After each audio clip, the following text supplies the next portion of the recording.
Hi, everyone, and welcome. This is Karen Newman. This is the Saturday Human Colony Hucolo webinar. It is Saturday, the 21st of November, 2020, and we have a very special guest today. Our guest channel is Tyler Ellison. Hi, Tyler. How are you doing? Hey, Karen. I'm doing great. Thank you for having me. Thank you, everybody who's part of Hucolo, for being here. I thoroughly enjoy doing these events, and it's an amazing way to kick off my weekend. So happy to be here with you all. Very good. We like that. All right, so the first thing we'll do is we've got some, as people are kind of coming in the room, and Dawn will be monitoring the YouTube. We'll start off with the blessings. Why don't we do that first? We'll start with Kathy, and then we'll go to Dawn. Good morning, everyone. Amaliapo tosho tave me paradosh, asukutoro, oshoana ma porodoko, marishiaro edi iro iniano noko, allora osha sharari u imatovia, ashoro osh, aro osha, pachotoko, e shoroko ame, trosuara, ma paradoko, e sutodosh, tarara, saru, ma korodoko, sivorodoko la toro osha, satoro a, maragiado, idiaro, faroko tosho tana. Thank you. Okay, Dawn, go ahead. Thank you. Good morning. Tara atashina sedosna hashik isheshutdosha. Shadora shatadina hihi. Tianda asando. Tianda hishin the tandu bosha. Tara hashatan kasan tanti.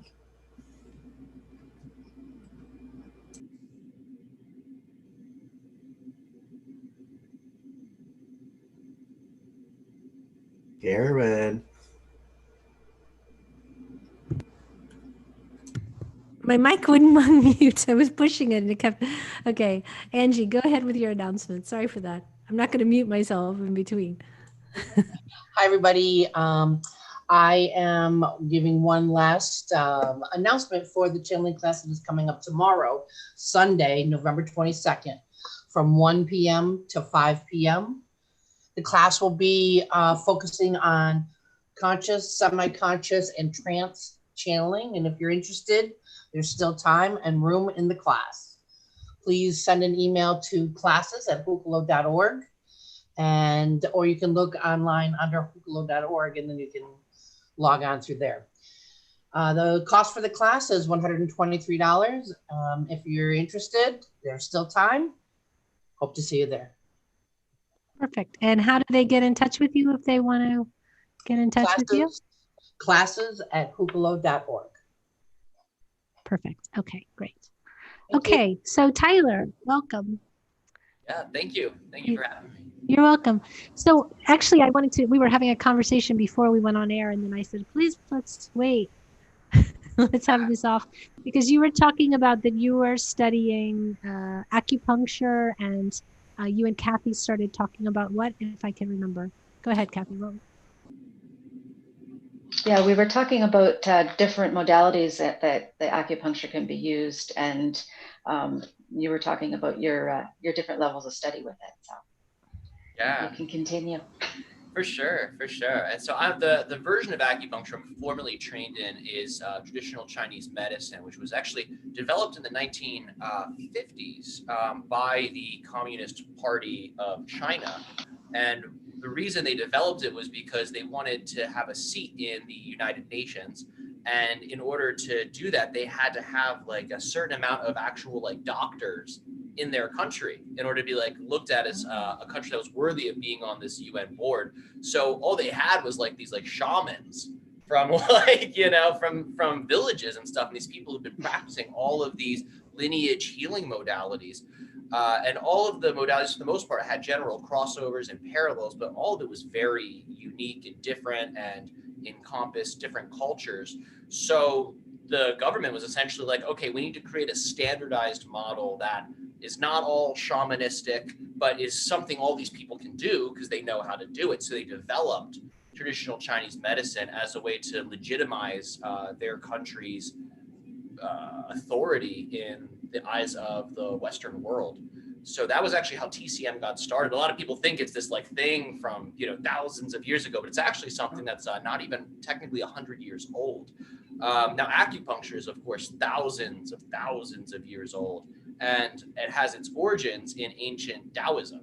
And most acupuncturists won't tell you that these days because they want to make it seem very material, so that way it's accepted by hospitals and governments. But I mean, really, this is like shamanism. The needle used to be, right before it was created to be this tiny needle, it used to be a spear, and shamans would use these spears to like ward off demons and negative entities. And then eventually that sort of shrank, and the idea became that bad chi or evil spirits could get lodged into the body. So they would take little spears to put it into the body to get it out. And that was actually how acupuncture is said to have developed.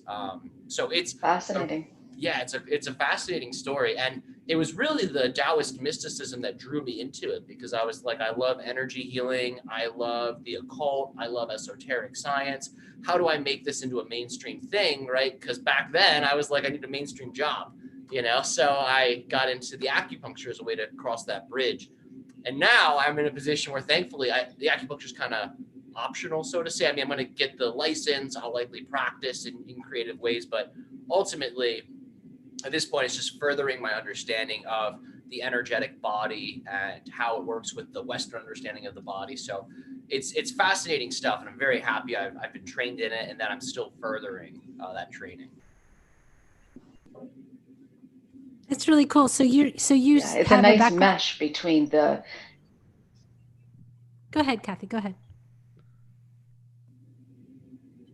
Oh, it's okay. I was just saying it's a nice mesh to bring the spiritual and metaphysical and explain it still in a way that North America will accept. So I didn't know the background story to how and why it was developed. So that's fascinating. Go ahead. I'm sorry, Karen. No, actually, the conversation that we were having right before you came on, Tyler, was that I was talking about how years ago, when I was in my early 20s, I ended up meeting this voodoo priestess in Louisiana, in New Orleans.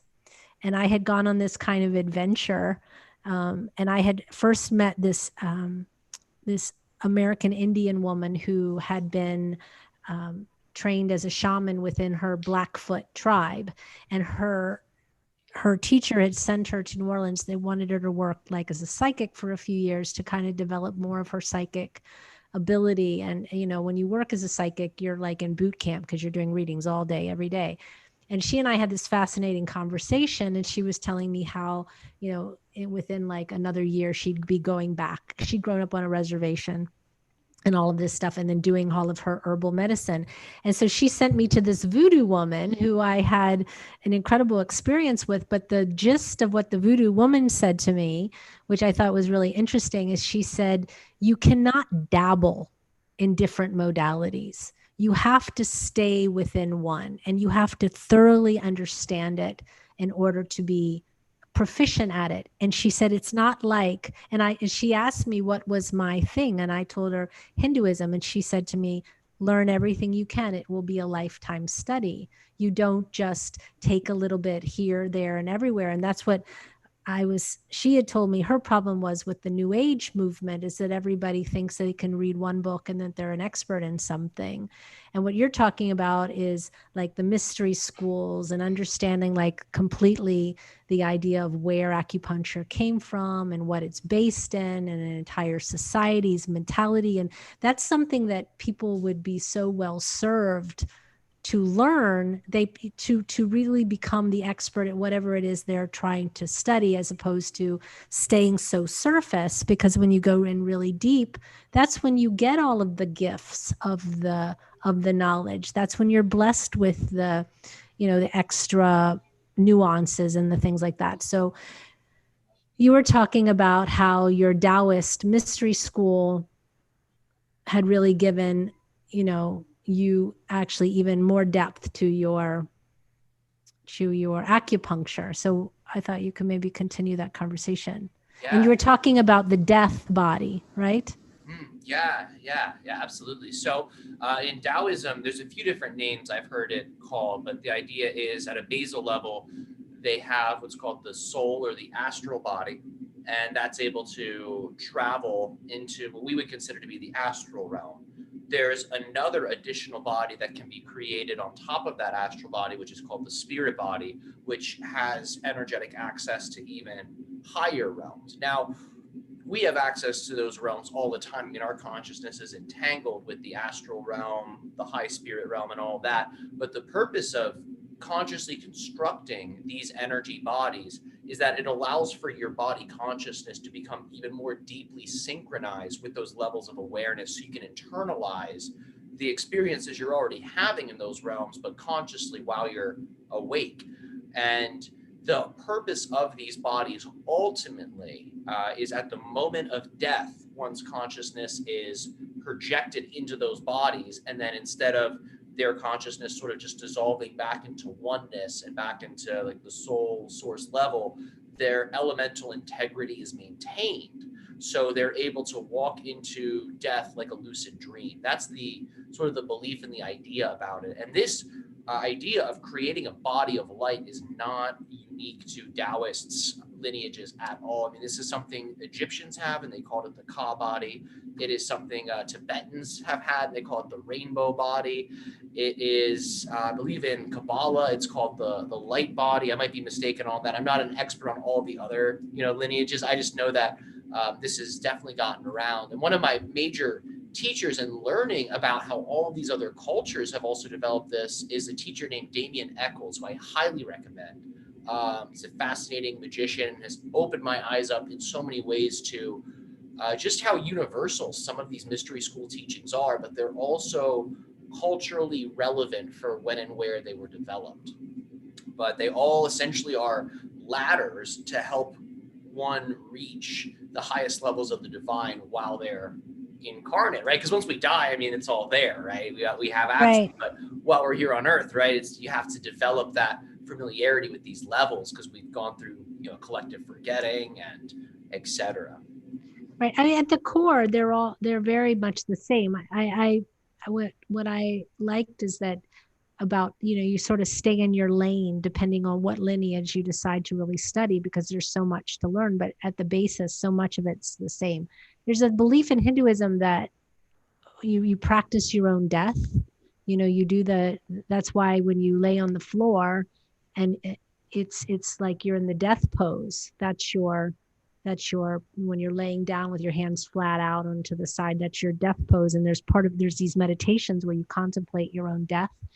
There's also a belief that whatever you are focused on at the time, and I've heard the sadhus talk about it, that they don't want to be looking out the window and see a butterfly, or they don't want to see a roach or something at the moment they take their last breath, because they have this belief that if they're focused on that, they will potentially come back for a short period of time as that. I don't know if there's any belief on your side like that of what you focus on in that last moment. And the thing is, you're supposed to be focusing on your transition and God at that moment, so that you can, reattain your sort of true spiritual nature, but you don't want to come back immediately as a bug.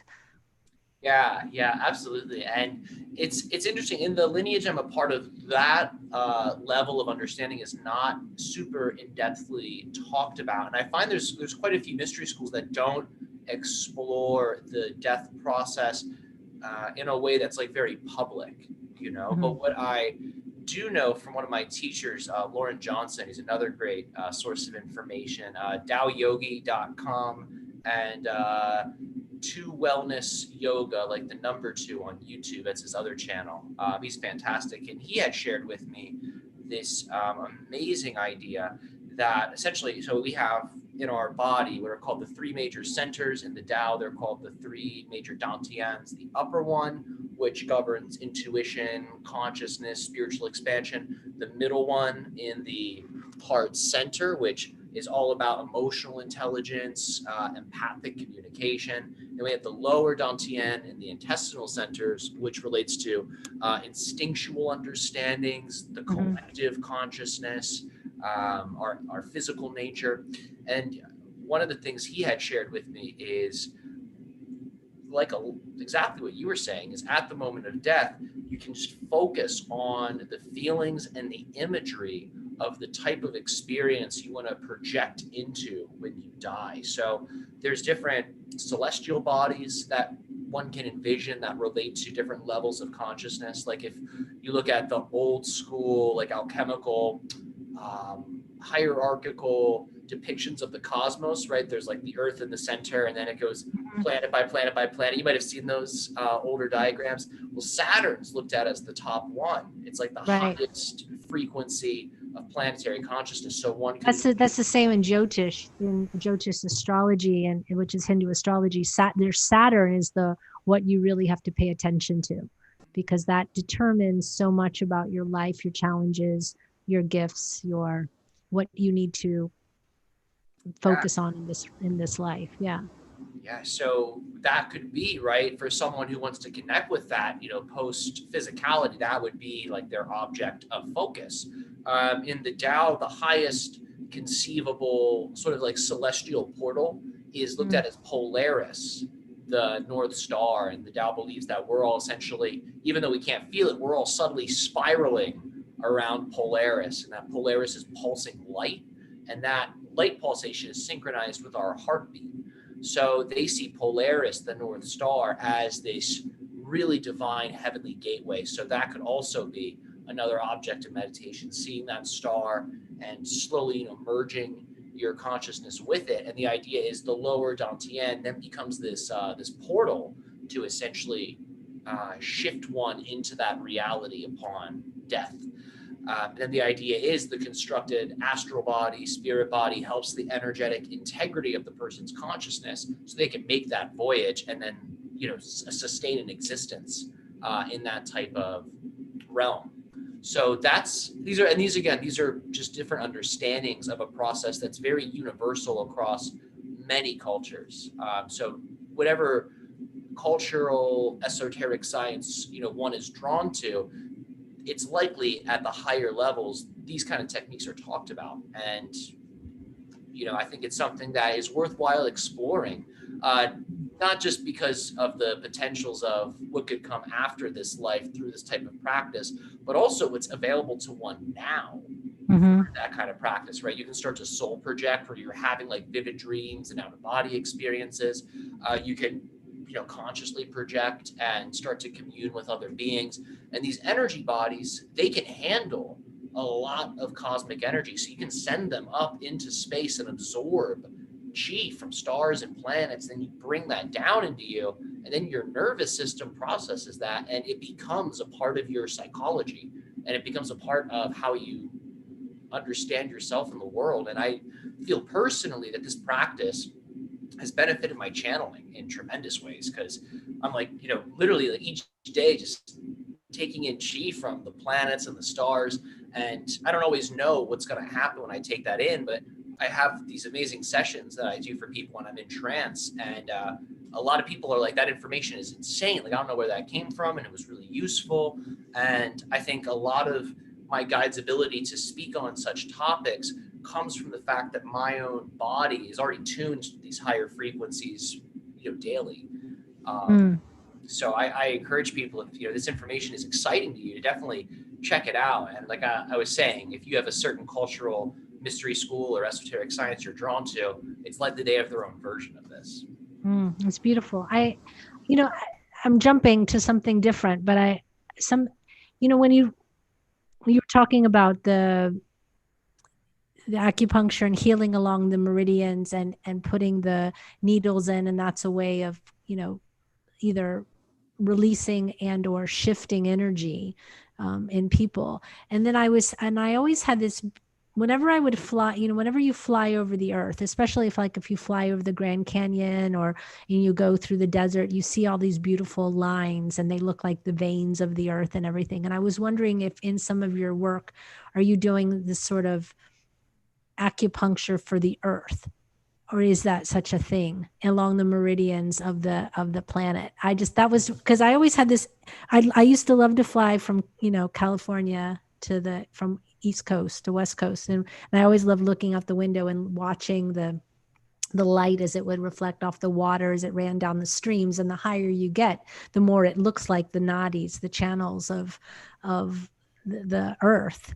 And I was just thinking, as you were talking about the different meridians, that I wondered, is there sort of earth healing acupuncture that could be done on an energetic level. Yeah, absolutely. Absolutely. That can 100% be done. A lot of the sacred sites that we have access to, Stonehenge, the pyramids of Egypt, that amazing rock formation, I believe it's called Uluru in Australia, all of these different places that people have gone to for spiritual transformation and spiritual initiations all relate to these high energy centers on the earth. And all an acupuncture point technically is, right, is this very chi sensitive spot where when you put the needle in, because it's a chi sensitive spot, it's sensitive to the energy of the practitioner and the universe and the body. It has a ability to make it change. So there's a lot of places on earth that are just like big acupuncture points, you know, and I know in yogic systems, they call them chakras, you know, Right, so chakras, yeah. yeah, so these things definitely exist. And I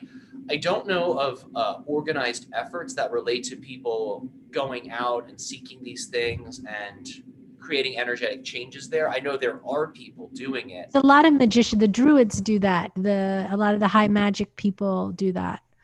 The ones that are earth sensitive groups, that's what they do. Yeah, I don't think they would describe them as meridian heal, but it has to be the same because they're working with the earth's energy and the ley lines and the flow and all of that stuff. Wow. Yeah, it's beautiful. And I know with my the energy healing practice I do from this lineage, which is called cosmic healing, you can remote connect to these places, or you can even, you know, connect to places in your own area. And you do that with the transpersonal chakra. So you take your transpersonal chakra, which is essentially the center, like about 6 inches above the head, and you're just connecting that to whatever you want to commune with. Bring those two connections, the two chakras, up into the cosmos to unify them, and then you just bring down these psychic lines of light. So it's almost like you're hooking yourself in this location or person up to a network. And then in that moment, there's this telepathic linkage, so you can send chi and energy right to the person. So I've absolutely done this with locations. And I haven't like specifically been like, oh, I'm going to do like this, you know, whole lunar cycle healing on Egypt's pyramids or anything, but I've done it for my own area when I'm like out of state and I'm like, okay, I'm going to be coming back to Connecticut, which is where I'm currently living.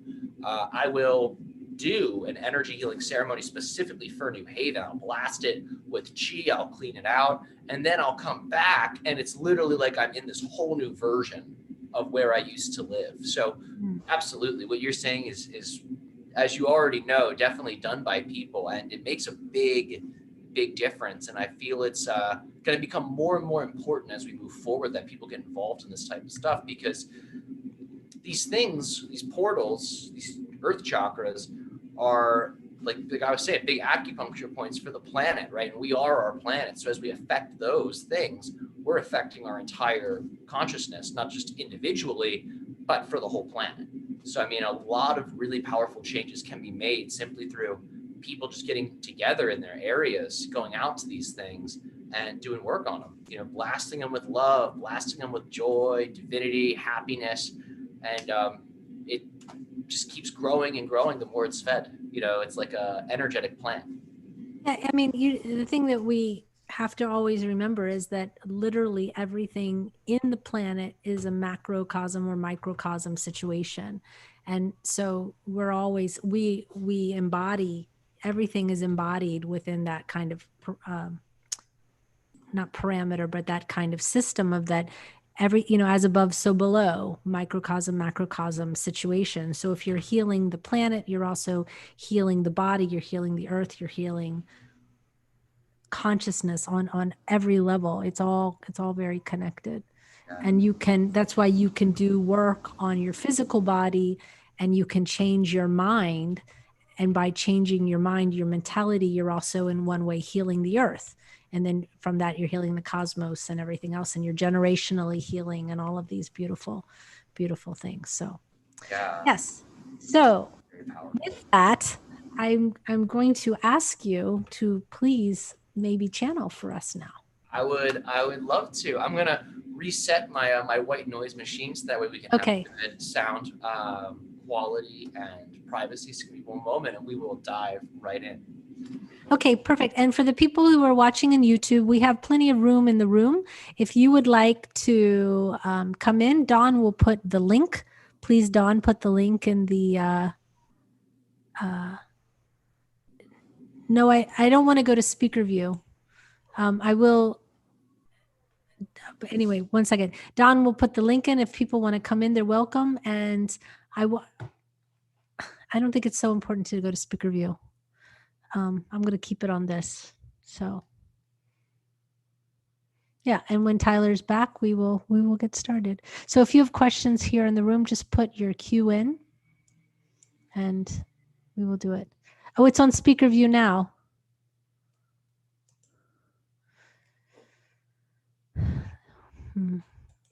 Well, I have a spotlight on Tyler, so he'll always be on, but because he turned off his camera, that's why. Were you seeing Tyler when he was speaking? You should have been. Do you see Tyler now, Don? Yes, I do. And Okay. earlier it was Kathy and Sean were also in the shot. I just wondered if... because I had it on gallery, and then I changed it to just be a spotlight on him. Okay, well, I have shared the link in YouTube. Okay, great. So I see some people coming in. Great. Okay, we're ready whenever you're ready. Perfect. I will dive in and allow for Ryoak to come forth and hang out with all you guys. So enjoy. And again, thanks for having me on. Thanks for being here. All right.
All right, we thank you all so much for the unique co-creation of this interaction. As always, it is our civilization's highest joy, passion, excitement to be able to speak to you and to all members of your civilization through the channel.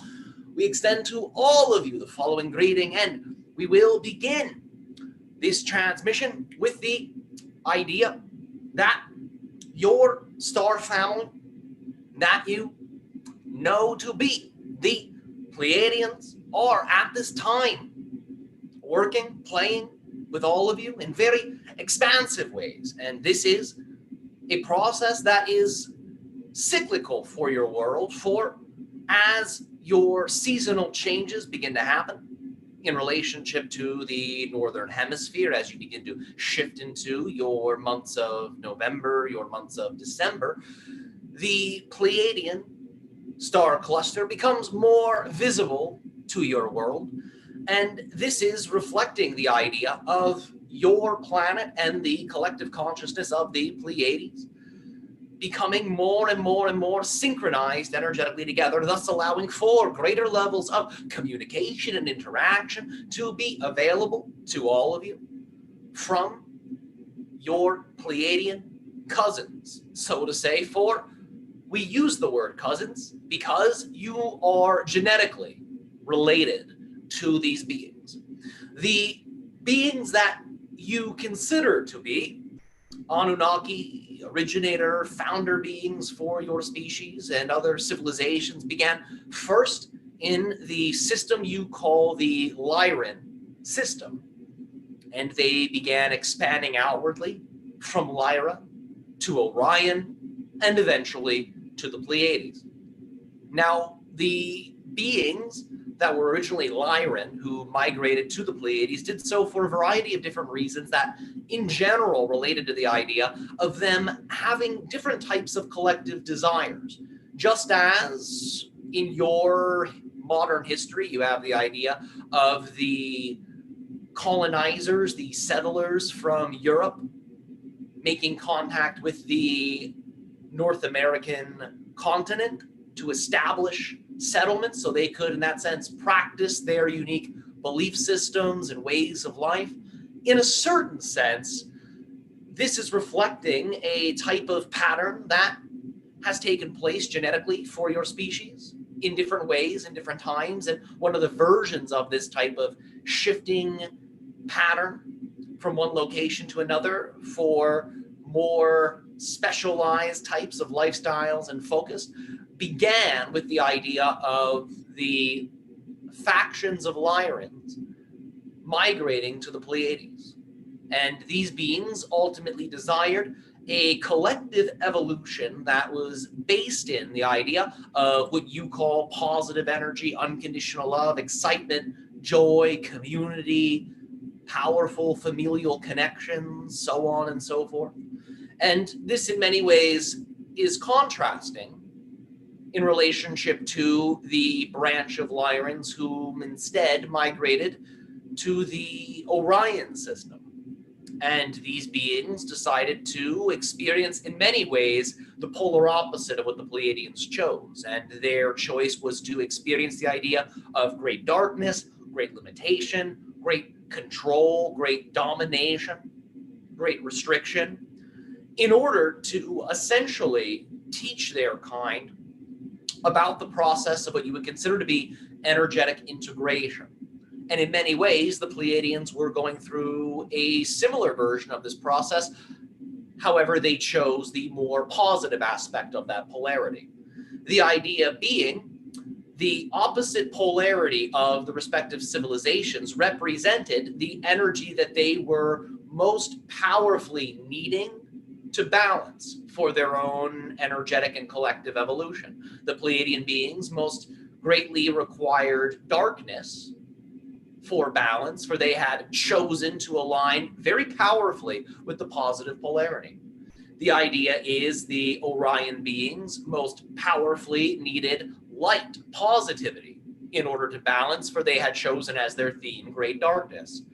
However, ultimately, what both civilizations had to develop a very powerful relationship with in order for this alchemical union, this alchemical balance to take place, was a relationship with the neutral, a relationship with what you call the middle path, the middle ground, that allows for positive and negative, light and dark to blend together in a way that is based in integration. For when energy is integrated, technically speaking, mechanically speaking, what is occurring is that energy is becoming more fully aligned with the idea of what you call source energy, the nature of all that is. So it is the neutral energies that allow for the polarities of light and dark to integrate and blend in a way so that the themes of light and dark can then be explored in a way that allows for that exploration to be based in alignment with all that is,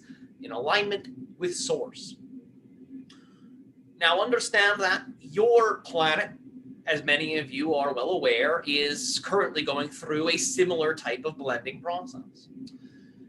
And as a result of this, you are energetically, as a collective consciousness, aligning with other forms of extra-dimensional and extraterrestrial life whom have gone through and have already mastered this type of blending, the Pleiadians being one of these groups. The Orions, in a sense, had certain factions that mastered the blending, and at a certain time, those factions left the Orion systems. However, many of the factions that were a part of that system did not. And that is one of the reasons why many of you have Pleiadian beings that are so powerfully communing with all of you, as opposed to many of you having Orion beings that are working with you. There are far fewer Orion forms of consciousness that succeeded in that neutral integration of light and dark.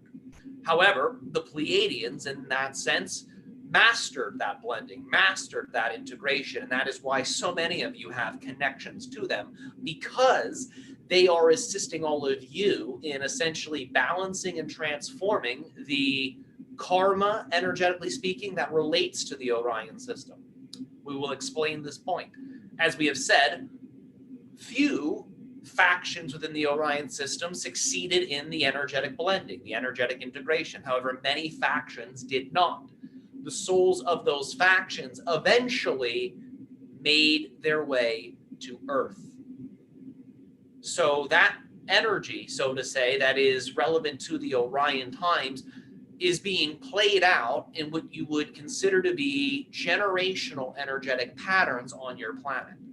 And because the Pleiadians were able to balance these polarities very successfully, they are now assisting all of you in balancing and blending the energies related to the challenges you have on Earth that ultimately have their origins in the Orion system. However, in an even greater sense, have their origins all the way back to the Lyran times. So understand what you're processing on Earth is your own, in that you have all chosen these themes by agreement. And at the same time, these themes are also relevant to many other locations in space-time, and are relevant to many other civilizations and many other societies. As you on Earth go through your transformation process, as you on Earth go through your blending process, your process of alignment, using the neutral energy to blend and balance the light and the dark, you are then also broadcasting that energy across space, across time, across infinite expressions of different parallel realities, allowing for those energies to be available to the Orion beings, to the Lyran beings, and even to the Anunnaki beings who came to your planet and created, so to say, your contemporary human body design. And as a result, through all of you going through these processes and broadcasting this information across the networks of parallel realities, you are actually allowing for many different species, many different beings to have access to these energies so they can choose different choices than what you may remember them having chosen in your version of history. In other words, through you going through your positive transformation process, you are presenting different options of exploration along your own timelines and along many other timelines, thus allowing individuals to select and, in a sense, create their experience of new versions of creation, of new versions of timeline expansion. So understand what you're going through on Earth is not just relevant to Earth and is actually of great service to this particular galaxy and a few others. So recognize that as you go through your challenge, know that you are being encouraged to use the neutral energy to balance and blend what you are experiencing in a way that allows for you to experience that challenge, that theme, through the eyes of Source, through the eyes of all that is, knowing you are creating every experience, for you are technically every experience that ever is, was, or will be simultaneously.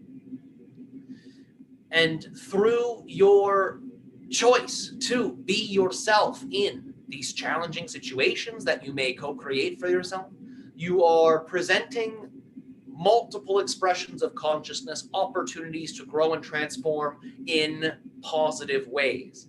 In a sense, if you wish, you can all look at yourselves as master teachers to many different forms of consciousness. Now, we understand we are playing that role of guide or teacher, and as we have said, your Pleiadian cousins are playing that role of guide and teacher. However, it's also a two-way street, for we also learn from you. And civilizations that are technically less evolved than ours, and in some ways are less evolved than yours, are also really absorbing the information that you are sharing with them so they can grow, so they can evolve.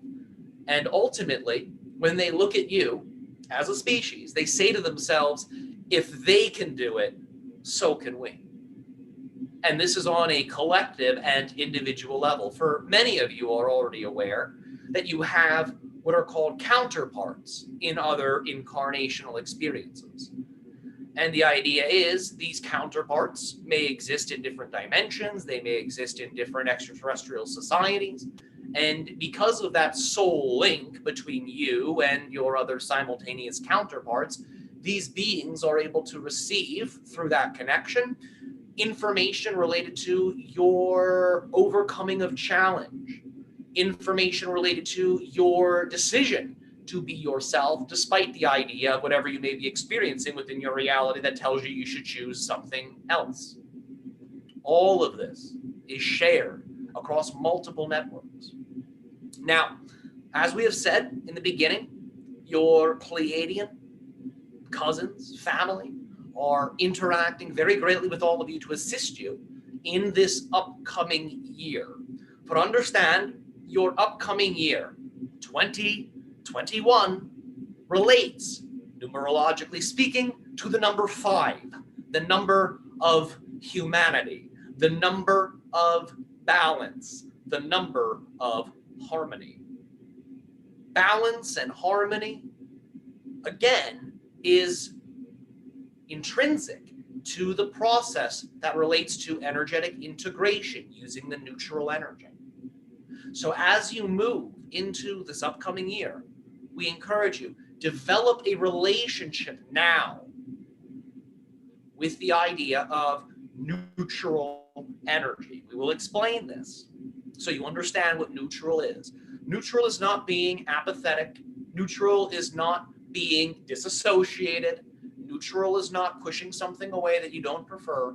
Neutral energy is an energetic state that relates to the ability to observe what you prefer to experience, what you don't prefer to experience, what is positive to experience, and what is negative to experience as equal, as valid expressions of source, as valid expressions of creation. When you can validate that which you prefer and that which you don't prefer equally, you have then allowed for yourself to align with the perspective of all that is. Because all that is does not judge what is negative. It does not judge what is positive. It allows for both expressions to be, because it technically is both expressions, because it is all things. So as you choose to align with neutrality, you will be, in that moment, aligning with the energy of what you truly are, thus placing you in a position of power. Because true power doesn't need to force anything. It doesn't need to push anything away. True power knows that all things are of it. And through knowing that all things are extensions, reflections of yourself, you can then interact with your reality as if it were a lucid dream, enabling you to be able to choose whatever it is you prefer lucidly, freely, clearly, openly. But if you are judging what you don't prefer, if you're pushing it away, that symbolizes energetically you not fully recognizing that that which you don't prefer is also an extension of you. And when you push parts of yourself away, you are moving, directionally speaking, away from your center. And as you move away from your center, you have less access to what you might consider to be your core power, the power that's intrinsic to who and what you are. So the center is neutral. The center sees the light and the dark as equal, as valid. And then from that center of power, you have the ability to choose whatever it is you prefer to experience in your life. We will translate that a little bit more deeply. From your center, through seeing the light and the dark as valid, you then have the ability to choose the positive polarity in a way that's actually balanced and is not repressive of the dark. When you are in your center, you can choose to respond positively to life, both internally and externally. Even if you have what you consider to be a negative thought or a negative feeling, or you even engage in a negative action, by returning to your center, you have the ability to respond to what you have experienced in a way that is positive, thus enabling you through the higher frequencies of positive energy to observe what you have experienced through a bird's eye point of view, allowing for you to then receive all relevant information from that experience so you can ultimately grow and evolve and learn and raise your consciousness to then experience versions of Earth that are more evolved, versions of your planet that are more synchronized with that which you prefer. For when you demonstrate positive energy, positive responses to both positive and negative experiences, you are energetically casting a vote for the frequency version of Earth that you declare to be your true home.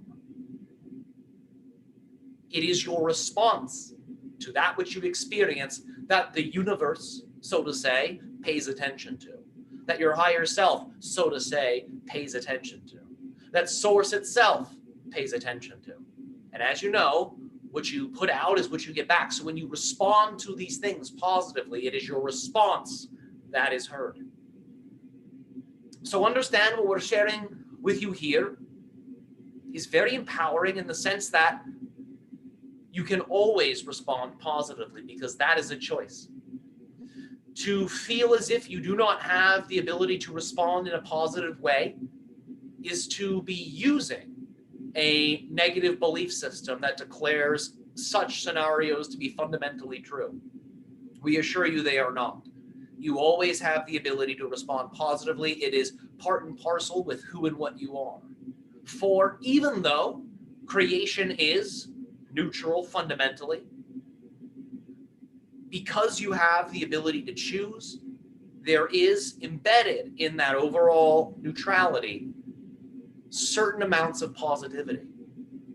So understand the positivity is intrinsic to who and what you are, just as is the neutrality. Your Pleiadian cousins attempted to experience the positive polarity without the neutral balance. And this eventually led to conflict within their civilization. For when you go so extreme into one polarity, you end up flipping into the other. Just as you have your earth-based diagram of yin and yang, the idea is in the darker yin section of that yin-yang symbol, there is a little bit of yang. In that lighter yang section of your yin-yang diagram, there is a little bit of yin. So as you go fully into a certain polarity without that balance, you end up flipping into the opposite. And this is very important to pay attention to because we detect many of you have experienced such phenomenon in your lives. And we are here to remind you, as are your Pleiadian cousins, that when you align with your neutral center, you never have to flip. You can experience both, allowing for you to walk from that center aligned perspective. One of the ways you can allow for yourselves to more powerfully commune with your Pleiadian star family is through the idea of synchronizing the frequency of your body with the frequency of what you consider to be the 7 major stars of the Pleiades. Think of these 7 major stars as different forms of collective consciousness that represent different Pleiadian civilizations that have reached different levels of evolution. There are some beings in the Pleiades that are more physicalized. They live on what you would consider to be different forms of planets, extra-dimensionally speaking. There are also frequencies of consciousness within the Pleiades that exist as pure energy beings, pure beings of light. And there are other forms of Pleiadian consciousness that express themselves purely as spiritualized frequencies of energy. So understand that there are many different levels of evolution that are taking place within that system. The highest levels of evolution are guiding those at the more moderate levels higher up the ladder. Those at the more moderate levels are helping those at the bottom of the ladder, the most physical, upwards in frequency, upwards in evolution. So when you commune with the Pleiades, you will find that you will very easily align with guides that are specifically geared to assist you in where you are at vibrationally in your evolution. So the energy will be very balanced for you because they are experiencing all 3 of the major densities within their system. So they can guide you on all 3 of those levels and the particular level that you may find yourself to be at. You have the idea in your physical body of what you would consider to be the major energy vortices, would have been called the chakras in your yogic systems, and understand that each of these chakras can be synchronized with different Pleiadian stars. And if you wish, you can invite in to each of the different centers stars that you feel resonate with your 7 major chakras. And this can be a very simple process, simply using your imagination. Observe the 7 major Pleiadian stars and feel with your energy senses which star connects with which chakra. And imagine that you are breathing the star from the Pleiades into the respective chakra that you wish to synchronize with, that you wish to activate. And you will find that through this type of chakra-based Pleiadian energy synchronization, you will likely develop a very strong telepathic link with your major Pleiadian guides, which most of you have. Because again, the themes that you are all exploring on Earth, your Pleiadian cousins have already transformed and integrated. So, we invite you, commune with this system if it excites you, if it represents your joy, know it's available to you and you can access it. Should you make this type of exercise daily for yourself, of breathing this starlight in to the different chakras, to the different centers, you will find yourself to become more aware of the Pleiadian perspectives of your earthly affairs in a way that can enable you to rapidly accelerate, to rapidly transform in ways that are very similar to what your star family in the Pleiades had gone through. And this is something we are sharing with you now, for as you move into 2021, that type of neutral alignment will be of the utmost importance so you can experience your New Year gateway in a way that enables you to walk into your next cycle in a way that relates to balance and harmony, and specifically being in balance and being in harmony with who you are, with what you are, not just as an individual, but as a collective of collectives, as a species that is a part of other species, that is a part of cosmic, universal, multidimensional source consciousness. You can balance like all that is balances naturally, automatically, because it is what it is. And when you choose to be what you are, you become all things expressed through your microcosm.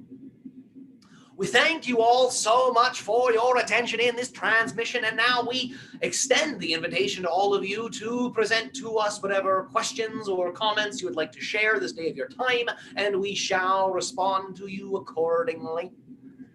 Thank you so much. We have a question from Sean Devlin. Go ahead, Sean. Oh, thanks. Hi, Ryoak. Greetings, good day, and how are you? Good, thanks. Good to see you. Good to hear from you. And it is a pleasure to be able to hear and see you in this unique way through the channel's nervous system. Absolutely. My question is, yesterday I was playing some music with some friends. We've been playing for about 20 years, and we were in Marlborough, Massachusetts, at Stirrup Brook Farm, and we have to play outside now because of the pandemic, and which is great. And we moved to the side of the yard, and there's a formation of rocks that are about 10 feet high. And what we've been doing is going like in the center of the rocks. And I will recite poetry, and we'll have a percussion jam. And so we've been doing that. And the rocks just give off this energy. We just felt drawn to them. And I believe it's a Native American site. And there's a lot of history at this property, colonial history, American Indian history. And even the house was an inn where Jimmy Dorsey played from the big band era. So there's this real crossroad. But my question is, could you possibly explain the magic of these rocks and why we're being almost pulled in and creating this wonderful music? Well, the idea is the rock consciousness that you experience yourself to be in the center of forms a certain type of energetic portal that allows for elemental consciousness to commune with your physical reality in a sort of overlay sense, dimensionally speaking. So when you are in this rock center, your music and your words and your vibrations that you're sharing do not just ripple in your physical reality. They are also shared and disseminated across the idea of denser yet more spiritualized forms of reality that you consider to be your elemental earth realm. And this enables the elemental beings to carry the frequencies that you share to the physical structures of your physical reality and its natural expression of life. So to simplify this, you are sharing your own creative heart-based vibrations with different forms of elemental consciousness, using the rocks as a sort of bridge between the two realities. These elemental beings will then carry these frequencies to multiple locations and beings and individuals in your physical reality experience, thus allowing for your natural world to be programmed, so to say, like a crystal, with the energy behind the music that you're playing. And this can be used for all types of different phenomena that relate to specific manifestations that are natural to your preference and relevant to your passion. These rocks were used in ancient times for a variety of different functions, particularly for allowing, again, individuals to experience a very strong densification of their body, but not in a way that many of you view as negative or limiting. Densification, so individuals can become more energetically similar to the realm of the elementals. So deeper forms of communion with that version of the spirit realm could then be had. Oh, wow, that's amazing. Thank you, Ryoak. Yes. I have one other question. All right. I live next door to Salem, Massachusetts, and I was invited over to the Pickering house the other night, and we had a sound healing out in the yard.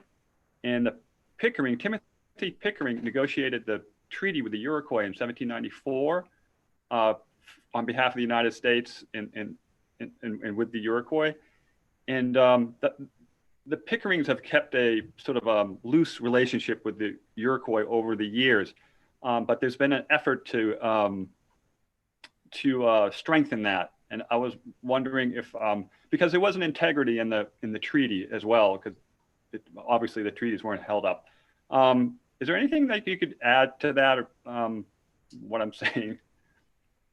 Well, the idea is to learn, so to say, from your collective ancestry.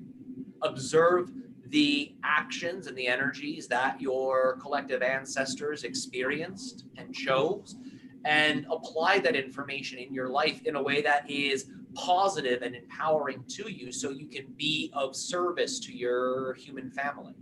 For understand that you have, through these examples in your histories that you remember, the ability to look into the past, so to say, which is just another version of the now, in a way that can allow for you to observe what you might consider to be the mistakes, even though nothing's truly a mistake, or the negative actions. So you can then become aware of what those energies are, so you never have to choose them in your life.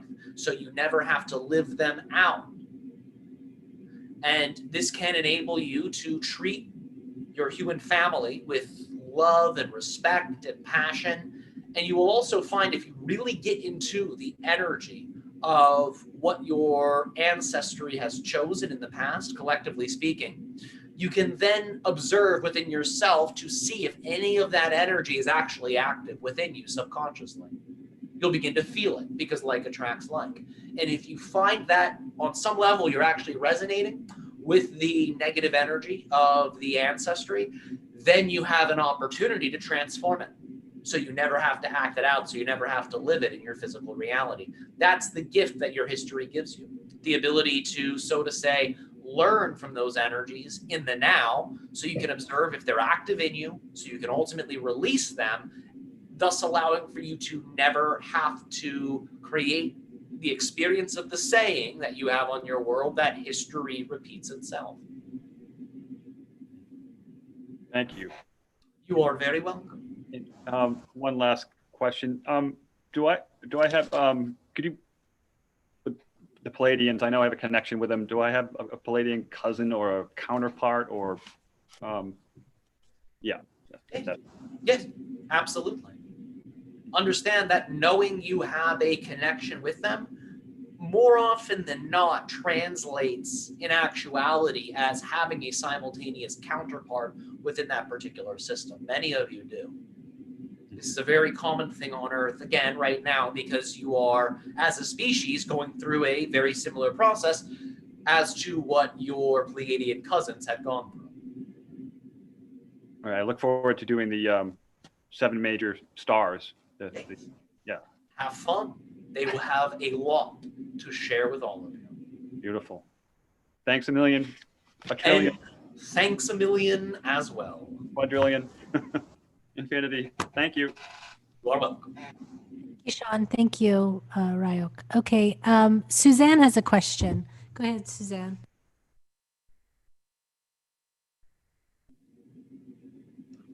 Hi, Greetings today, and how are you? I am amazing. I cannot believe the conversation that you had. You started out somehow with the Lyrans and the Anunnaki, and you somehow ended up with each person as an individual. It was really spectacular. We thank you for your appreciation of the transmission. Remember, we're just reading the energy that we perceive, and we are simply allowing for the interconnectivity that weaves all of these different parallel realities together to become vocalized. So this power or this beauty that you detect within our transmission is actually something that's intrinsic to the fabric of creation. We're simply translating it. Well, it was an amazing translation. I guess I would wondered, you mentioned that earthlings or earth consciousness is needing to transform and balance to create new timelines. So it would alter other species outside of Earth or other dimensions, meaning that if we can learn balance and positivity, that we can affect the universe. Essentially, remember, you're already affecting it. We are simply presenting to you information that can allow for you to affect it in a way that is more preferred. And really what you're doing is you are actually, through making more positive choices by creating that balance, you are, again, energetically aligning with who and what you are. That state of being, that is the energy state of the true self, gives off a particular frequency. It's your overall frequency that shifts you from one version of reality to another. So what you're actually doing is you are shifting to different timelines, to different versions of creation that have within them different versions of other species, different versions of other individuals, different versions of history, different versions of timelines. So all of these things already exist in their own unique reality. The only thing you're truly changing is yourself through shifting your frequency. But through you shifting your frequency and aligning with these different realities, you are then creating for yourself the experience of more positive versions of other beings, of other forms of consciousness. And as you do this, you allow for these other species to have greater illumination in their lives, thus assisting them in choosing to be themselves just as you are doing for you. That's amazing. As are all of you. I will also, I'm also looking forward to trying to connect with Pleiadian guides. Well, remember, you don't need to try because the connection is already there. Allow for yourself to match the frequency. You don't have to try because trying implies the idea that, oh, what I don't prefer may actually be what I experience, and it's somewhat probable. Instead of trying, allow yourself to see that which is already within you. Thank you. All you must do is match the frequency. You are very welcome. I have a counterpart, a Sasani, You do. Tara. This is a term that can be used to address her, yes. I feel like I'm possibly connecting with her more lately. Is that true? Well, you're feeling her energy more in your life? Yes. Then there you have it. You already know the answer. Okay. Remember, you are your own best guide. Trust what you're feeling. Your feelings are not arbitrary. Your intuition is not arbitrary. It's coming to you for some kind of reason. So if you're feeling her energy more, know that is symbolic of you synchronizing more greatly with her energy. And again, you are very welcome. Thank you. Okay, was that it, Suzanne? Yep. Good? Okay, perfect. Thank you so much. Okay, Kathy has a question. Go ahead, Kathy. Hi, Ryoak. Nice to speak with you again. And a pleasure to speak with you in this unique way through the channel. How are you? I'm very well, thank you. I have read and seen some videos over the last week, multiple times from the Pleiadians talking about med beds. And I was curious if there is a way for us to access these med beds right now in an astral form so that we can use them for healing, even though we physically can't go there yet. The idea is that this type of energy does exist within your astral, and it really, again, is a energetic permission slip that can allow for you to shift reality to experience a version of yourself that is in true harmony. And it is that alignment with the true self that creates the experience of healing. So you can use in your astral projections med beds as a symbol for that alignment. You could actually pick any symbol that you prefer. It doesn't necessarily have to be that, but if that resonates with you as a very powerful form of alignment, then allow for yourself to use that because that's the symbol that will work best for you. For other individuals, that symbology may be a little bit different, and that will be the symbol that will work best for them in their out-of-body, meditative, astral experiences. But if that's what you gravitate to, you are able to shift in your consciousness to astral frequencies of reality, where you can then experience such technologies. Remember, you have the saying on your world, as above, so below. So if you experience something in your physical reality, that means that on other levels of reality and different densities, those types of themes are being played out in different ways on more archetypal levels. So recognize that you have the ability to connect with higher frequency versions of any theme that is being played out on your version of Earth. So you can utilize these types of technologies in your astral experiences. There are extraterrestrial species that have access to these technologies that you can commune with in your astral experiences, as well as other forms of healing technologies as well. So your imagination will guide you. Okay, I see. Is there any upcoming dates that when these medical beds might be able for, like, we might be able to use them physically and not We understand. just We understand what you're asking. astrally? Understand that what you consider to be the med beds already exist and are already being utilized in a different version, a different parallel reality experience of your planet.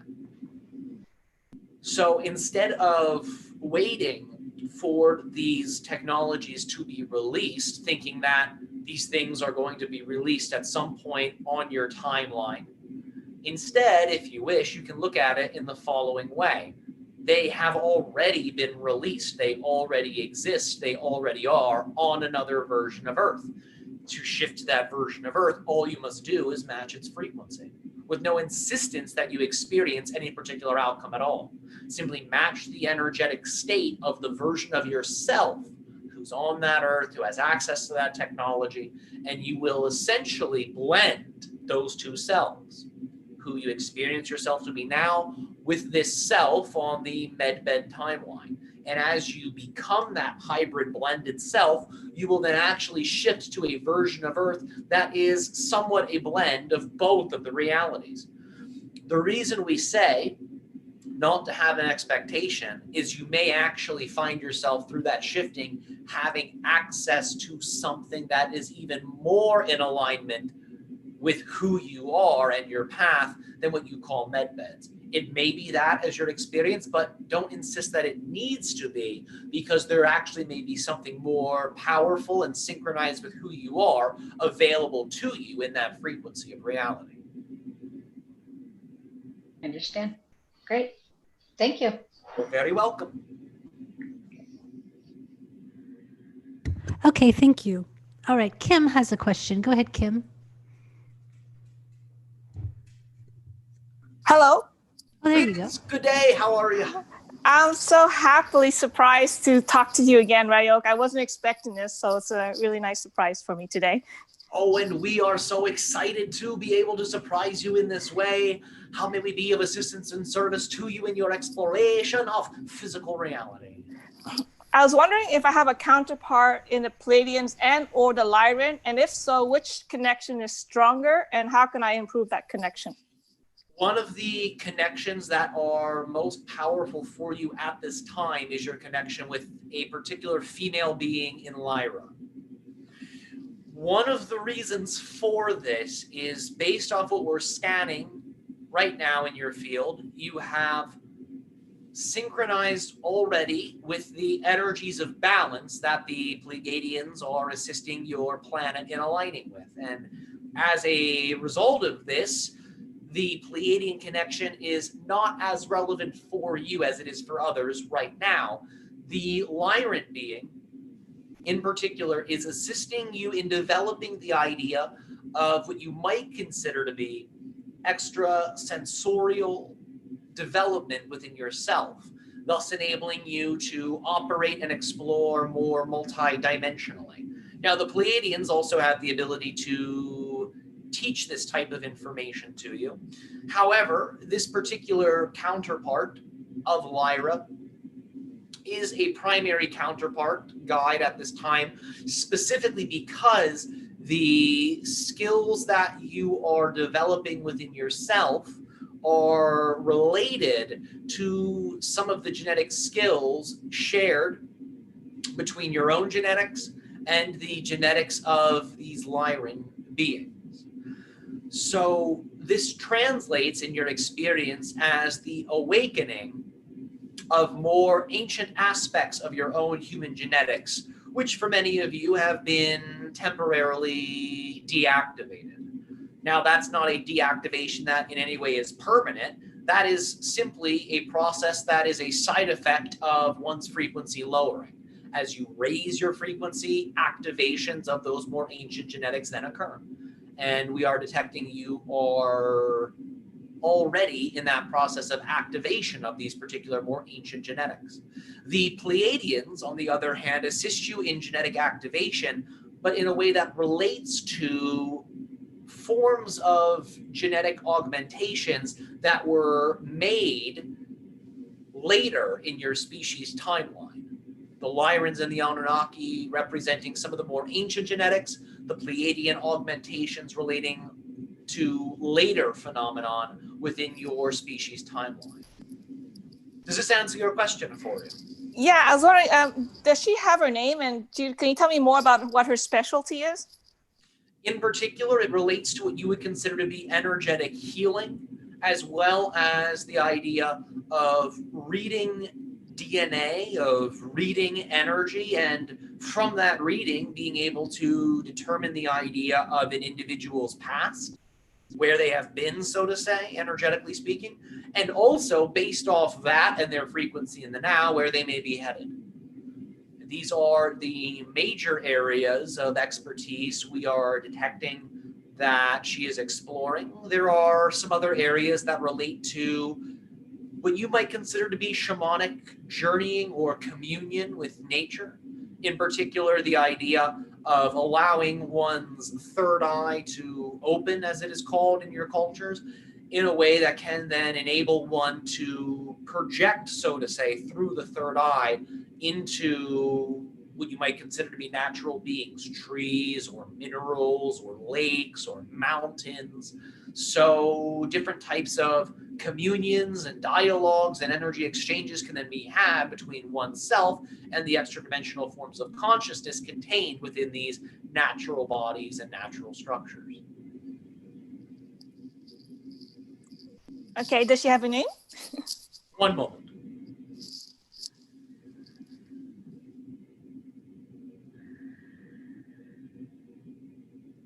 The name exists as an energy frequency.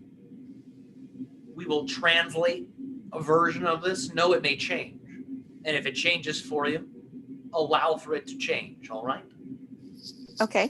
All right, one moment.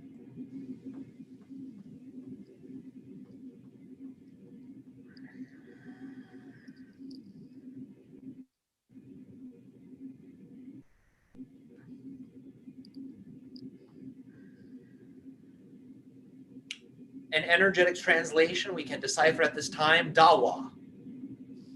All right. Oh, thank you. Thank you very much. So welcome.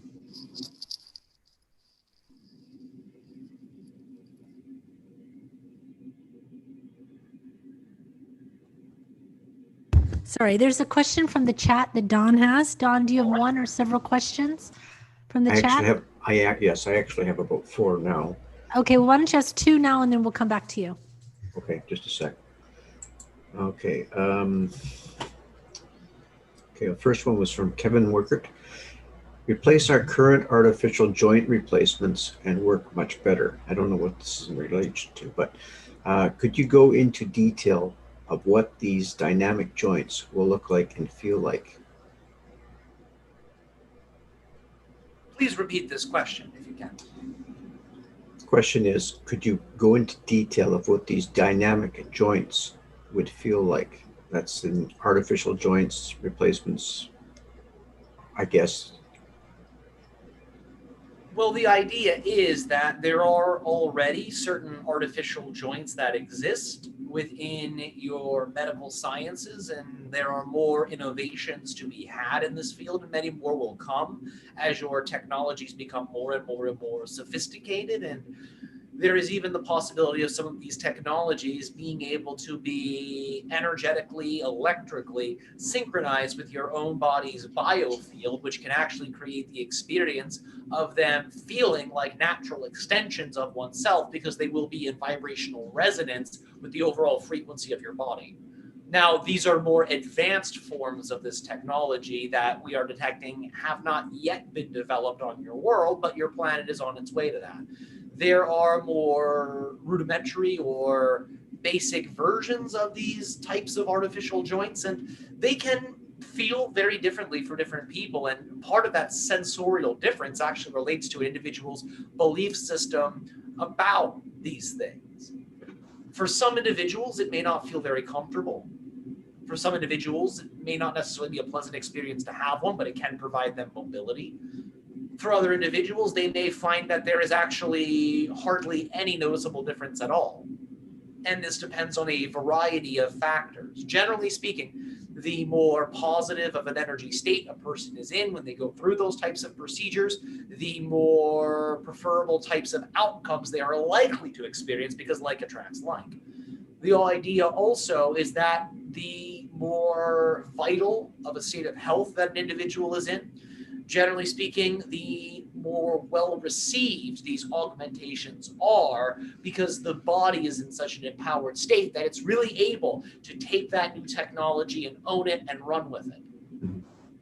Excellent. Unintended. So, again, it depends on the frequency of time in relationship to the answer that we can give you about such technologies. But these are the frequencies of time and their related answers that we are detecting are most relevant to what you have provided. Thank you. Okay, the next question is from Jess M. Her question is, what insight can you share about 12th dimension and its impact on our ascension? What connection have I guess to this newfound frequency? Blessings and much love. Thank you, and our unconditional love to you as well. What you consider to be the 12th dimension is, of course, one dimension down from what you consider to be the 13th. Now, you are exploring the idea of dimensionality from a particular 13-dimensional model. There are other models, and remember, these are simply your human ways of discussing and describing the idea of the multiverse and its overlaid spiritual dimensional expressions. So, speaking about it from the 13th dimensional model, we will begin to now dive in to the 12th dimension. With this 13th dimensional model, think of the 13th dimension as the collective energy of all that is, was, could be, will be, so on and so forth, expressing itself simultaneously as one consciousness. Understand that when you consider to be the 12th dimension, the dimension below this, represents in many ways what has been called in your classical esoteric terms the realm of the angelics. What you would consider to be the energetic forms of consciousness that are 1 degree of separation from that level of oneness, that act as assistants of that oneness in its expression of all that is. And the idea is that these forms of angelic consciousness assist in relaying information, maintaining energetic matrix integrity, assisting in smooth energetic communication between all forms of consciousness. So in a way, you all have connections to the idea of this 12th dimensional level of creation, particularly because you are an aspect, a reflection of all that is. Therefore, what you consider to be the angelic forms of consciousness are consistently, constantly interacting with your bodies, with your realities.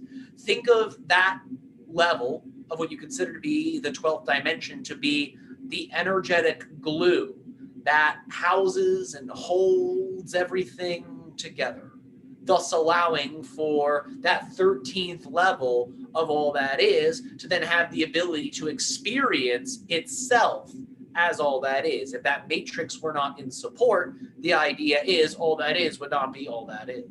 So it is that 12th level that assists that consciousness of the 13th dimension of all that is in being able to experience that all-encompassing point of view. One cannot exist without the other. They are both entangled in that way. No level of dimensionality can exist without the other levels of dimensionality. Thank you. You're very welcome. Okay, thank you so much. Let's see, who's next? Jay. Which Jay do I have? It is Suzanne. One second, I'm sorry, I've lost my people here. J Lo, go ahead, J Lo. Hi, Ryoak. Greetings, good day, and how are you?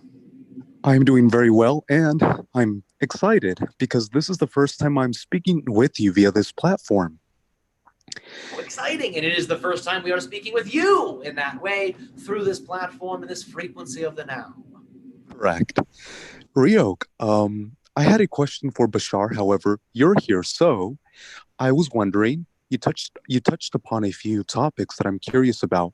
The first one being, if I have a counterpart on your planet as a member of your society and what he or she is passionate about. All right. Well, the answer is yes, which we are detecting you already knew to some degree. May we ask you a question? Of course. What is it that you are excited about? Exploring, of course. Ambassador, travel, explore, nature. All right. And have you allowed for yourself to be an ambassador of Earth to this particular counterpart within my species? I'm sorry, can you rephrase that?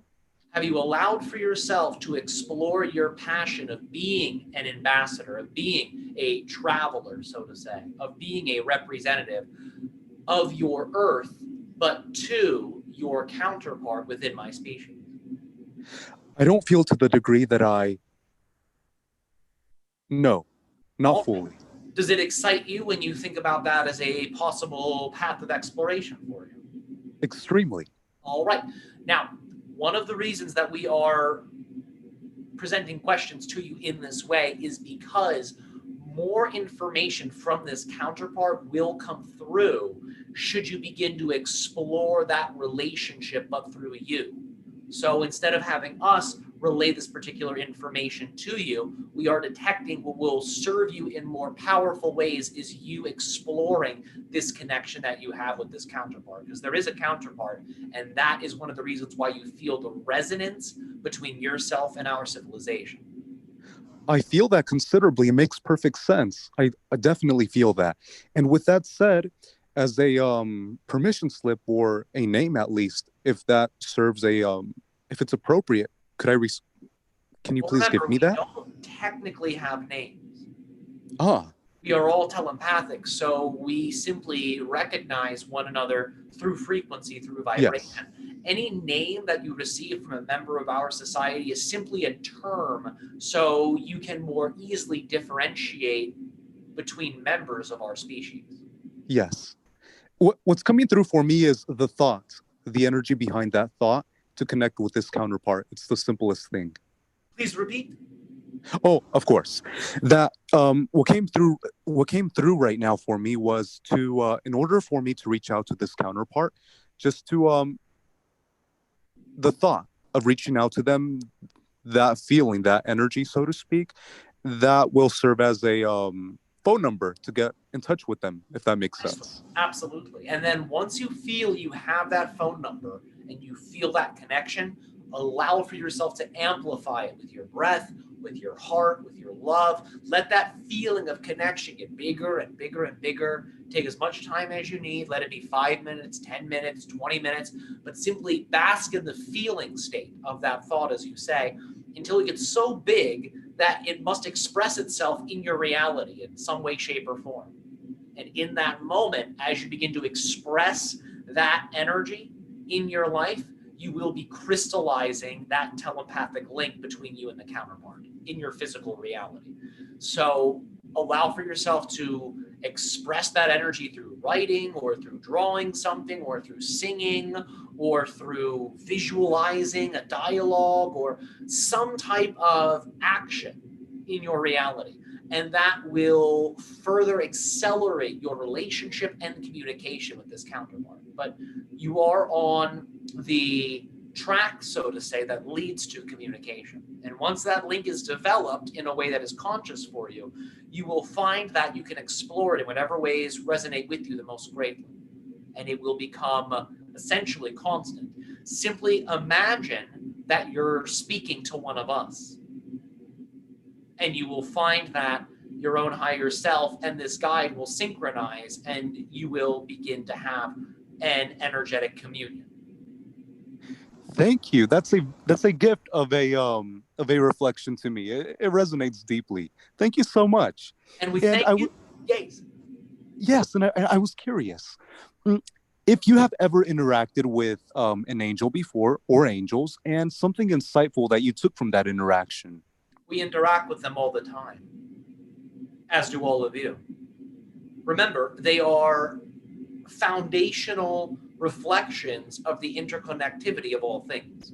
So we are constantly aware of their presence and their energy. Now, that doesn't mean we are communing with them all the time in the same way that you and I are communing right now. Yes. But these types of interactions do occur. We can commune with their energy, and we are actually synchronizing with their energy in very powerful ways as our species continues to evolve into non-physicality. And they are assisting us in developing a precursory understanding of what the non-physical realms are like. So that way, when we synchronize fully with those realms, it won't be totally unfamiliar to us. We'll already have a very strong understanding of what they are like.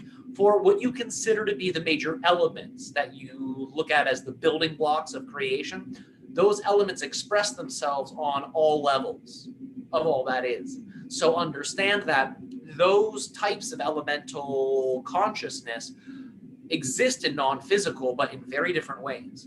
So one of the ways we're getting grounded, so to say, in the non-physical realities ahead of time is by communing with certain angelic beings that are associated with a certain type of elemental frequency. So we can begin to develop a relationship with that non-physical version of the elemental consciousness.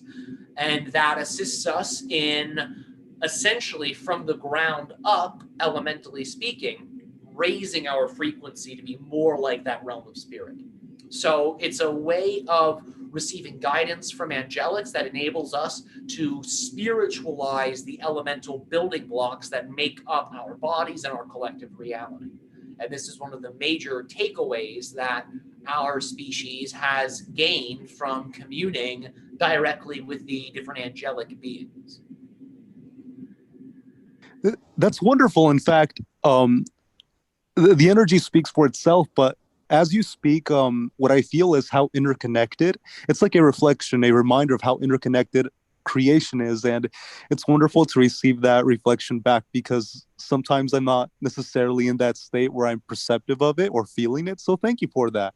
You are so welcome. Remember, what you feel now is something you have always contained. We are simply co-creating with you an experience where it is now more at the forefront level of your consciousness. Play with this feeling. Use this feeling. Think of this feeling as a tree that bears infinite fruit. You can return to this feeling. And to pluck the fruit and eat it, all you must do is express this feeling through action in your life. And you will find that the bounty of this tree will be infinite for you. Oh, that's great. Thank you. And lastly, trees.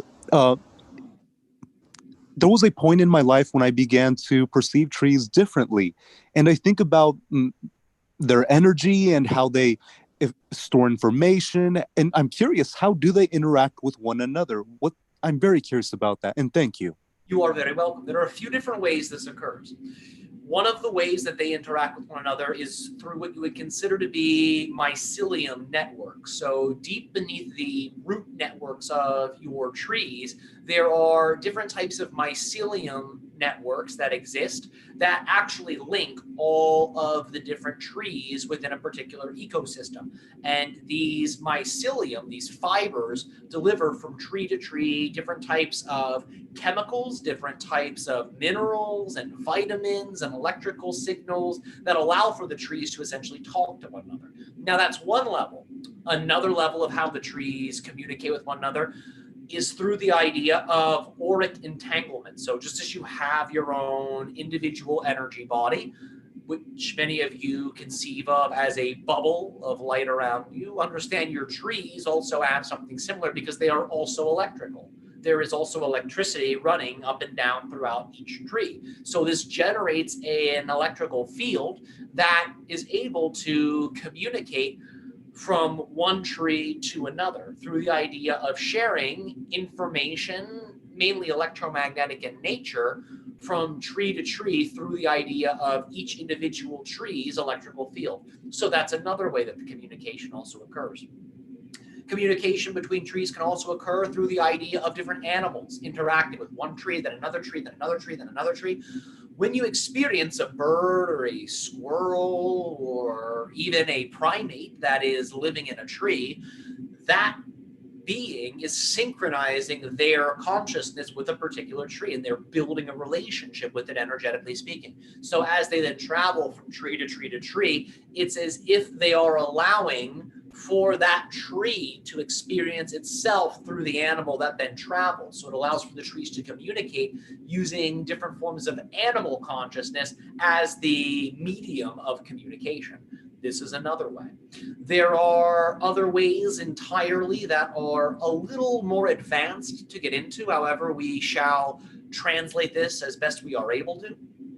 Understand that what you consider to be your spirit guides, your elementals, so to say, that are natural to your earth and the natural beings of your ecosystems, also deliver information and assist the trees as well as all beings within an ecosystem in communication. Elementals, as you know, represent the major elements of your planet, the idea of the air, the water, the fire, the earth. So understand that trees are a blend of all of these elemental energies. So elementals will synchronize their frequencies with trees. And then from there, the elementals will deliver psychic nutrition and information to the trees, which the trees then broadcast through their networks, which allows for entire ecosystems to then be synchronized with the four major elemental forms of consciousness, creating the idea of ecosystem balance. This is one of the reasons that when trees are cut down excessively in your planet's ecosystems, that ecosystems begin to fail. It's not just because the idea of animals' homes are being displaced, so to say, and oxygen production, or rather CO2 production, decreases. It also has to do with the idea of elemental forms of consciousness no longer being synchronized with that particular area. And when the elements spread out and they are not kept together, the idea is the energetic integrity of a particular area is then lost, so to say.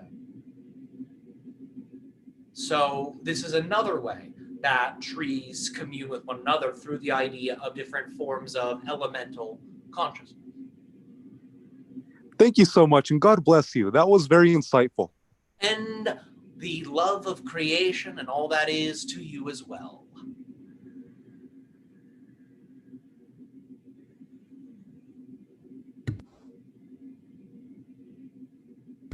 Hi. Okay, thank you. There's a question from David. Go ahead, David. Hi, Ryoak. Greetings, good day, and how are you? Pretty good in the moment. Sometimes not as. Oh, how exciting, experiencing the diversity that exists within all that is. Nice. That's a good way to look at it. Okay, absolutely. How would you like to proceed together? I've been trying to formulate the question. I'm wondering, are you able to see what's been going on with me to give me any guidance, or should I give you a little detail and maybe a More detail will be useful. We can scan into the overall energy, but there are some specifics that can only be shared with us directly through you. Okay. So I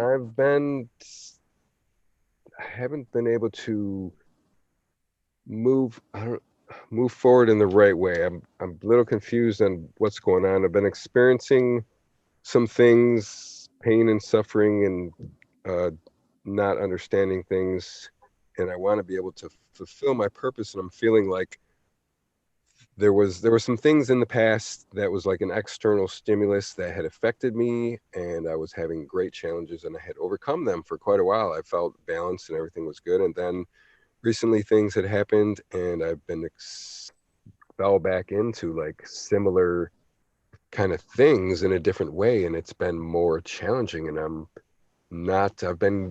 I've got guidance, and I still feel like just the challenges are still there, and I'm just. Well, they are still there, and remember that that's all right.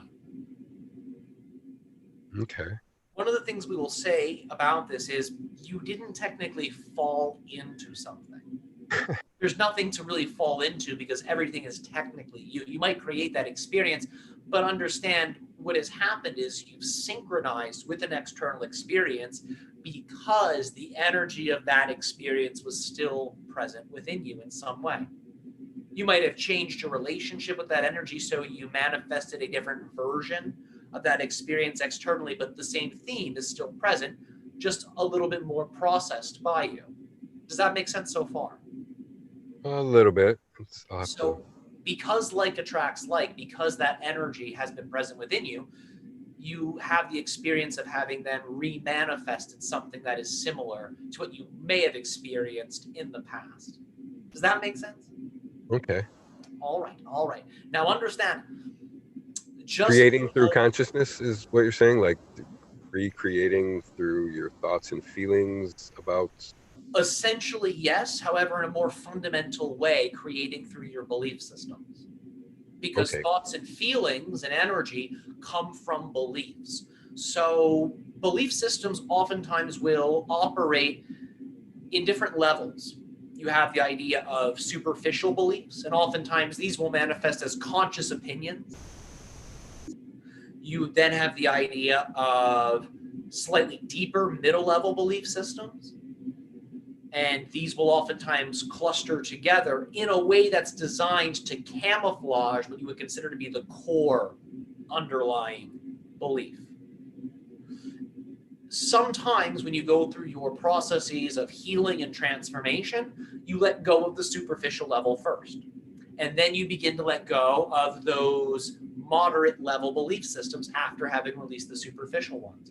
The idea being is that, again, there can be multiple moderate level belief systems that cluster together. So you may get through a few of them and then you say, oh, look, I've released, I've changed, but there's still a few left that are obfuscating the core. And that's why certain themes will seem to recycle and present themselves to you over and over and over again because the core issue, the core belief, has still not been fully addressed. But it's not to say you haven't made any progress. The idea is you're letting things go in a way that's gradual for you so you can ultimately get to the core and you can then let go of that particular core idea that's not natural to who you are. Does that make sense so far? Yeah, now I get what's going on. There's some kind of belief, but I'm not sure what it is. Well, the idea would be to use your imagination to really visualize the self that you experience when you are engaging with the energies that are connected to these belief systems. So again, to reiterate a little bit of what we said before, using the neutral perspective here will be of paramount importance. Using the neutral view and the neutral energy, you can then gain an awareness of the positive polarity and the negative polarity equally. So one of the things we would encourage you to do is, number one, focus on relaxation, relaxing your body, relaxing your breath, and allow for your body to go into what you call a parasympathetic state of consciousness. Very relaxed, very deep. And then from here, begin to imagine the idea of a very positive version of yourself whom is doing the things you prefer to do, who is following his passion, who is following his joy, so on and so forth. Make it vivid, make it real with your imagination. Visualize that self from the neutral perspective, and then allow for yourself to then visualize the you that you experience yourself to be, who has fallen into something. And imagine that self as fully as you can, maintaining the neutral energy. And then allow for yourself to hold that energy state of neutral, positive, negative. With us so far? Yeah, observing both, being the awareness. Precisely. If you wish, you can even connect your hands to it to assist you in holding the balance. Imagine you're holding the positive in one hand, the negative in the other. If that helps, you hold the energy. You can do this as well. From here, feel yourself, through your choice to do so, validating both. You can even talk to them. You can even say you are both worthy. You both deserve existence. You are both perfect expressions of source energy. If it helps you to do that to create a sense of validating both. Because whatever you invalidate will repeat and repeat and repeat its theme in order to get validation from you. So give it the validation right away by choice. Oh, so if you try to push something away, it kind of persists? Exactly, because what it's attempting to get you to do is actually this process. It's attempting to get you to include it so you can align the energy of that theme with the energy of all that is, because that's what you technically are. So when you integrate a theme, you're technically allowing for the energies of all that is to entrain the energies of that theme to then be experienced in a harmonious, balanced way. So that's what's mechanically occurring when you allow for yourself to validate both. So instead of stumbling into this process through trial and error, as you call it, this is an opportunity where you can actually perform the finishing steps without having to actually walk through the entire duration of the cycles related to those negative energies. You can allow for yourself to essentially accelerate that process into that particular moment in exercise. Does that make sense so far? Yes, and it kind of reminds me of things I've heard about someone, say, little brother, and they just want to tag along, and you don't want them to come along, and they keep asking, and you're pushing them away, and they just keep coming. It is exactly that. It is exactly that. Now, once you're in this neutral point of view, holding the positive visualization and the negative visualization, feeling their realities, sensing their realities, validating their realities, then you have a unique opportunity where you can imagine that the yous in the positive reality and the negative reality are different people. See them as different selves in their own unique worlds. Yourself in the neutral being a third different person. And from that neutral point of view, seeing the positive and negative self as different people, you can then ask the negative self, like you're interviewing them, hey there, what are the core belief systems that you're using? And just listen, and you'll find you will start to share with yourself those core beliefs. As they are then experienced in your awareness, you have let them go. Once they're conscious, they're no longer subconscious. They have been released from your subconscious, thus releasing them from your life, from your energy. Allow for yourself to ask, and you may find that you have to ask 3 times, 4 times, and there will be more and more and more ideas, opinions that come. from this other self. Eventually, it will feel as if that negative self has exhausted all of their belief systems, and then they will cease to be felt as negative. You'll begin to feel neutral towards them. They will have then become neutral. They will have then ceased to be negative. Does that make sense? Yes, and is this a process you can utilize with like channeling? Like go into the meditative state and channel? Is that similar, like you're going within and just It's listening, somewhat similar. meditation? It's somewhat similar. It may be a little bit different than what you're experiencing in front of you right now, for we are, in that sense, an extraterrestrial consciousness that is synchronizing with the channel. However, you can channel these other selves, and in a way, this type of flowing can relate to a channeling state. So if it assists you in viewing the exercise like a channeling, please do so. If that is of service to you, allow for yourself to see it that way.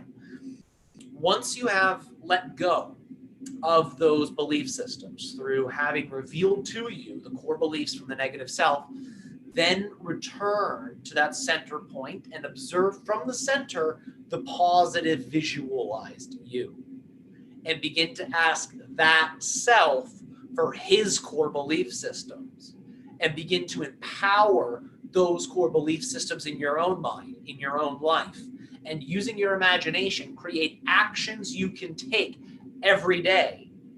Even if they're spontaneous, it's all right.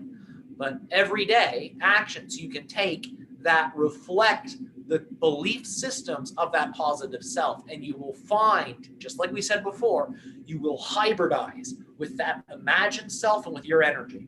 And you will become a new self that is a blending of who you are in the moment and the positive self in that visualization, allowing for you to walk into a version of reality that has contained within it the same types of possibilities that are available to both who you experience yourself to be and that more positive self.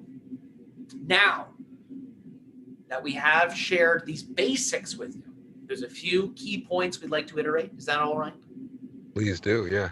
As And I like yes. the fact that you need to go on both sides for the equilibrium for positive reinforcement and engaging. Yeah. Yes, precisely. For that is how balance is technically created in your experience. The balance already exists, but many of you don't allow for your conscious mind to see that balance. And this is a way for you to tune into the natural balance that is intrinsic to all that is. Now, as you take the positive actions that represent the new positive beliefs, what is imperative is that you do not expect or insist or need anything in particular to occur. Simply take those actions knowing they're positive, and that what you put out is what you get back. Somehow you'll experience positive manifestations that are a match for the positive energy, and let that be enough. Simply take those actions for the sake of taking them, knowing that they are what you prefer. And this will assist you in moving fluidly into that new experience of reality. Oh, very nice. Was that the fullness of what you?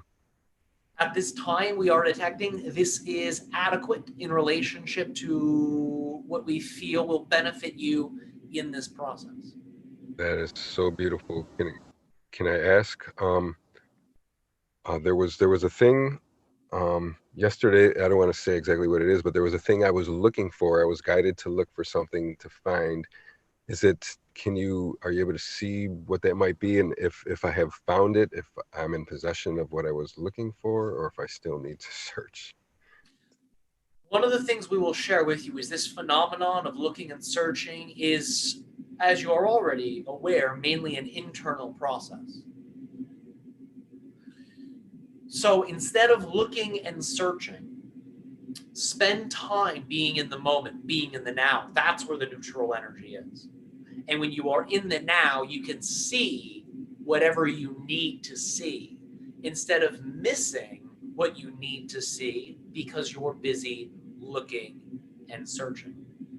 Well, this was a physical object that I was looking to get, and I'm just wasn't sure if I got the right one, if that makes sense. Whatever you received is what you need. technically speaking, even though you have a conception of a mistake, there is truly no mistake in any experience, because creation does not make mistakes. It is in and of itself perfection, because it is all that is. There's nothing else for it to compare itself to. It is everything. That's great perception. Yeah. So I'm going to need to interrupt because we're really at the top of the hour already. So maybe you can exchange one more thought, or if we're complete on this, then we need to maybe move on because we're really out of time now. All right. We thank you for the time check. And we thank you for your questions. And as always, our civilization's unconditional love, joy, and appreciation to you. And happy trails on your unique adventure, dear one. Blessings. Thank you so much. And unconditional love to you. And we thank each and every single one of you for the unique co-creation of this interaction. And as always, our civilization's unconditional love, joy, and appreciation to each and every single one of you. Have a fun time balancing yourselves by tuning into the balance that is. Thank you so much.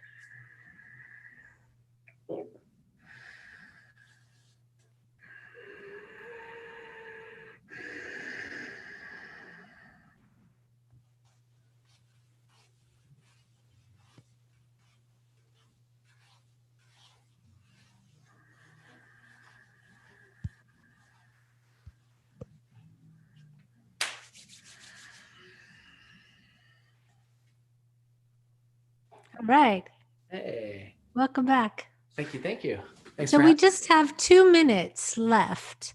And I thought maybe it would be great if you did a blessing for us as we go out.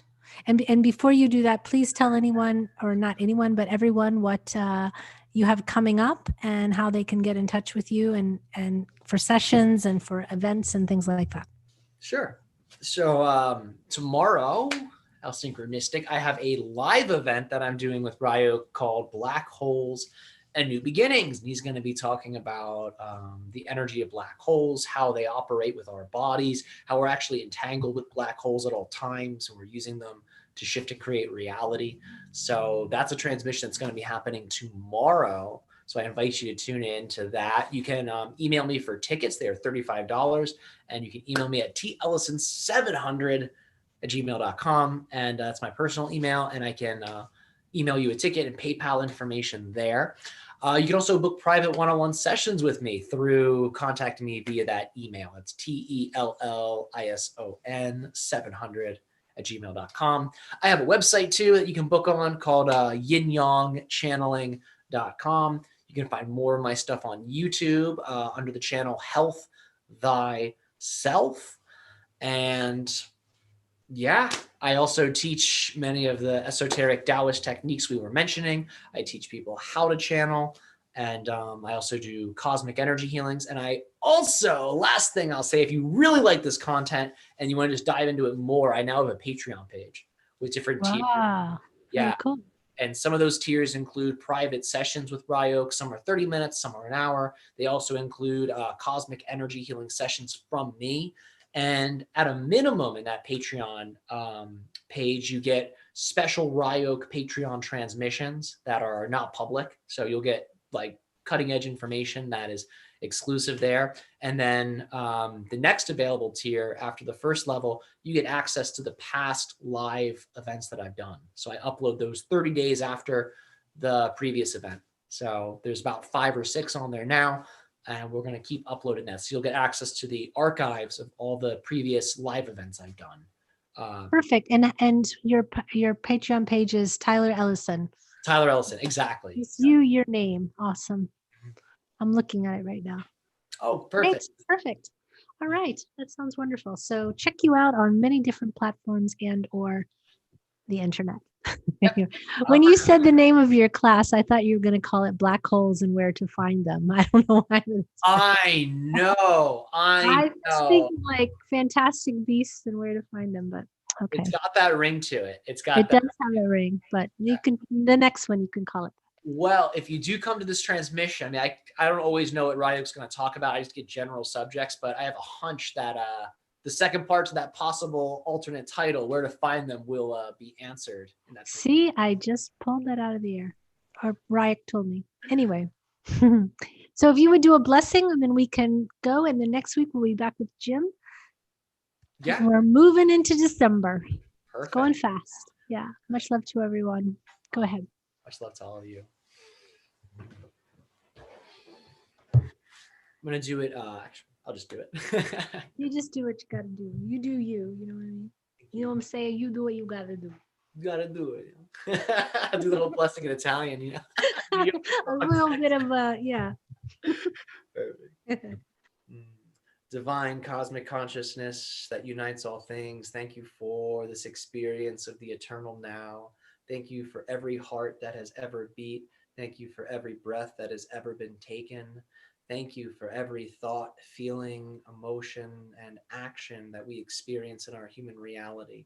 Thank you that every experience that we have is an equal, valid expression of source consciousness. And thank you that we are able to, together as a human cosmic family, align with who and what we are, exploring our reality in a way that truly reflects our personal and collective empowerment and free will choice to be the best self that we could ever be, which is eternally now. Amen. Amen. So thank you so much, and hopefully we'll see you again very, very soon. Awesome. I hope so too, Karen. A lot of fun. Thank you everybody for having me. All right. Thank you so much. Much love, everyone. Peace. Peace out. Okay, I'm stopping this, so goodbye. Not to you.